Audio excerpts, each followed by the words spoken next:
ho dato disposizioni che tutte le segnalazioni propositive, pur nella contestazione ma propositive, siano assolutamente vagliate fino in fondo. L'orario cadenzato non è in discussione, ma la Regione chiede che il gestore del trasporto ferroviario regionale dia risposte chiare ai disagi a partire dal 7 gennaio, quando i 100.000 veneti che utilizzano ogni giorno il treno per studio o lavoro torneranno ad affollare le stazioni. Disagi e problemi pratici che alcuni sindaci hanno già elencato all'assessore alla mobilità Renato Chisso, incontrato nei giorni scorsi in un vertice a Mestre. Sarò soddisfatta quando vedremo risolti i problemi della gente, quando non riceveremo più le segnalazioni di lavoratori che non riescono ad andare al lavoro, di studenti che non riescono a tornare a casa dopo la scuola, e su questo l'assessore si è preso degli impegni. L'ufficio legale della Regione da una settimana sta lavorando solo allo studio delle carte per ricostruire appieno il contratto di servizio, affrontandone tutte le complicazioni e verificare le possibili modifiche alla scadenza. A me piacerebbe che lo gestisse magari una bella società veneta che si occupa dei treni, che quando trova un veneto che si lamenta dice sì, dimmi che rispondo io. Il problema è che qua,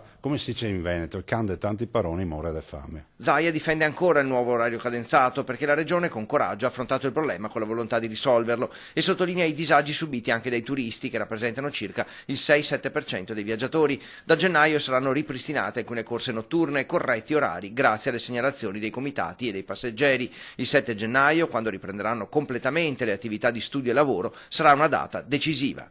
Mi aspetto persone sorridenti, e noi abbiamo 100.000 veneti che fruiscono di questo servizio, hanno diritto al rispetto fino in fondo e quindi mi aspetto dal nostro gestore che ci siano i convogli, che i treni arrivino puntuali e che non accadano altri guai, c'è questo poco ma sicuro.